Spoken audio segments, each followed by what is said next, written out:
there's a kind of loneliness that doesn't live in silence. It lives in noise.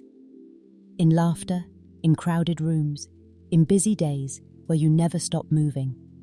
You talk, you smile, you even help others. And yet, somewhere deep inside, there's a quiet ache that never seems to go away.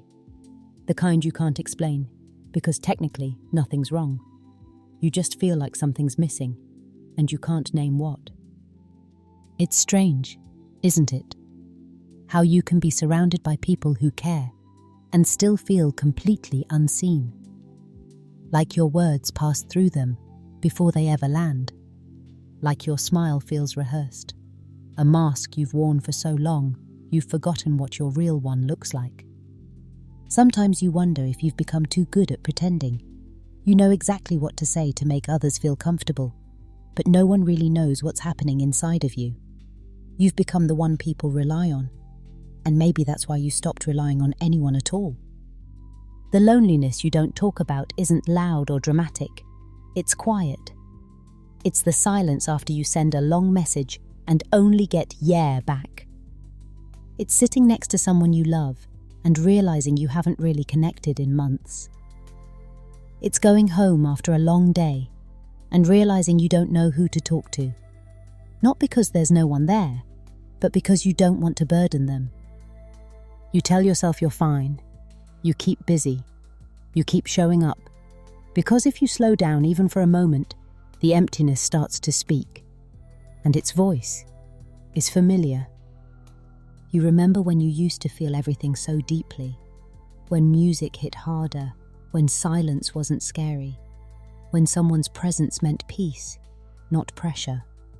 But somewhere along the way, you started dimming yourself down, so others wouldn't feel uncomfortable around your truth. You learned to hide pain with humor, to change the topic before it got too real, to keep conversations light, even when your heart felt heavy, because you've seen what happens when you're honest. People get quiet, they look away, they don't know what to say. So you stopped trying. You kept your thoughts to yourself, your feelings tucked in safe corners of your mind. And after a while, it just became who you are. The one who listens, the one who helps, the one who's doing great. But the truth is, you're tired. Not the kind of tired that sleep can fix. The kind that comes from always being there for everyone, but never being truly seen yourself. And maybe you've started wondering, is it supposed to be this way? Is adulthood just about hiding the parts of you that don't fit into polite conversation? Is loneliness just something we all quietly agree to carry? But here's something you might not realize. That loneliness you hide, it's not a weakness. It's proof that you still long for something real, that you haven't gone completely numb, that a part of you still believes in connection, even if you've forgotten what it feels like. And maybe that's where healing begins. Not in finding someone who fills the silence, but in finally letting yourself listen to it. Because that ache you feel isn't just emptiness. It's the sound of your soul asking to be heard again. The loneliness you don't talk about has a language. It speaks through late-night scrolling, unfinished texts, through that small pause before you say, "I'm fine." And the only way to answer it is to stop running from it. Sit with it, just for a moment. Don't fix it. Don't label it. Just notice how it feels to finally stop pretending you're okay. When you stop fighting your loneliness, you realize it's not here to punish you. It's here to remind you you've been gone from yourself for too long, that you've been living on autopilot, forgetting to check in with your own heart.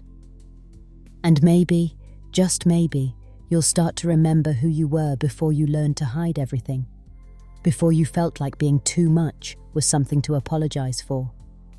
Sometimes the first step to healing isn't finding new people. It's becoming someone you can sit with again, someone you can listen to without judgment. You start doing small things that make you feel alive again, going for walks without your phone, listening to music without skipping, writing, even when the words don't make sense.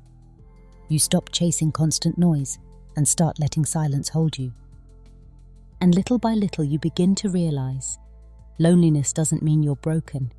It means you're awake, It means you're ready for something real, even if it starts with you. You learn to let people in again, not all at once, not perfectly, but slowly, with the kind of honesty that doesn't demand understanding, only presence. You start saying things like, "I miss you. I've been struggling. I could use some company." And the world doesn't end. In fact, it softens. The loneliness you don't talk about loses power when it's finally seen. It doesn't disappear overnight, but it begins to loosen its grip. And one day, without even realizing, you find yourself laughing. Not the polite kind, but the kind that reaches your eyes again. And it feels almost foreign, but right. You won't stop feeling lonely forever. That's not how it works. But you'll learn that it doesn't have to mean emptiness. It can mean space. Space for new connections. For peace. For truth. And maybe that's what this chapter is really about. Not escaping the loneliness, but learning to sit beside it and realize you were never truly alone inside yourself. Thank you for listening, for feeling, for staying until the end. If this found you in a quiet moment, I hope you know you're not the only one. And maybe tonight, that's enough.